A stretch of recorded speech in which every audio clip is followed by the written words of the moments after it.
نبی پاک صلی اللہ علیہ وآلہ وسلم پر وحی کا احوال۔ صحیح بخاری حدیث نمبر 3۔ ام المومنین حضرت عائشہ رضی اللہ تعالیٰ عنہا سے روایت ہے، انہوں نے فرمایا رسول اللہ صلی اللہ علیہ وآلہ وسلم پر وحی کی ابتدا سچے خوابوں کی صورت میں ہوئی۔ آپ جو کچھ خواب میں دیکھتے وہ سفید صبح کی طرح نمودار ہو جاتا، پھر آپ کو تنہائی محبوب ہو گئی، چنانچہ آپ غار ہرا میں خلوت اختیار فرماتے اور کئی رات گھر تشریف لائے بغیر مصروف عبادت رہتے۔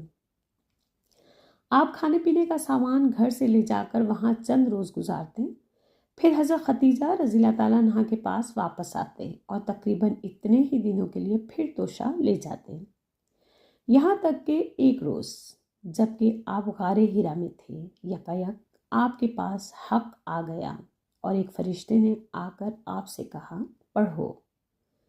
آپ نے فرمایا میں پڑھا ہوا نہیں ہوں۔ آپ کا فرمان ہے اس پر فرشتے نے مجھے پکڑ کر خوب بھینچا، یہاں تک کہ میری قوت برداشت جواب دینے لگی، پھر اس نے مجھے چھوڑ دیا اور کہا پڑھو۔ میں نے کہا میں تو پڑھا ہوا نہیں ہوں۔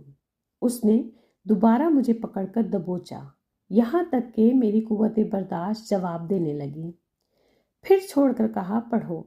میں نے پھر کہا میں پڑھا ہوا نہیں ہوں۔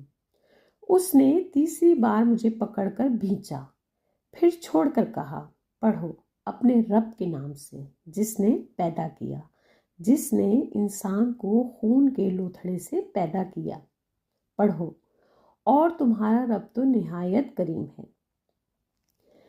پھر رسول اللہ صلی اللہ علیہ وآلہ وسلم ان آیات کو لے کر واپس آئے اور آپ کا دل خوف سے دھڑک رہا تھا، چنانچہ آپ اپنی بیوی حضرت خدیجہ بنت خویلد رضی اللہ تعالیٰ عنہا کے پاس تشریف لائے اور فرمایا مجھے چادر اوڑھا دو، مجھے چادر اوڑھا دو۔ انہوں نے آپ کو چادر اوڑھا دی، یہاں تک کہ آپ سے خوف زدگی کی کیفیت دور ہو گئی۔ پھر آپ نے حضرت خدیجہ رضی اللہ تعالیٰ عنہا کو واقعے کی اطلاع دیتے ہوئے فرمایا مجھے اپنی جان کا ڈر ہے۔ حضرت خدیجہ رضی اللہ تعالیٰ عنہا نے کہا قطعاً نہیں، اللہ کی قسم، اللہ تعالیٰ آپ کو کبھی رنجیدہ نہیں کرے گا۔ آپ صلح رحمی کرتے ہیں، درماندوں کا بوجھ اٹھاتے ہیں، فقیروں محتاجوں کو کما کر دیتے ہیں، مہمانوں کی میزبانی کرتے ہیں اور حق کے سلسلے میں پیش آنے والے مصائب میں مدد کرتے ہیں۔ پھر حضرت خدیجہ رضی اللہ تعالیٰ عنہا رسول اللہ صلی اللہ علیہ وآلہ وسلم کو ساتھ لے کر اپنے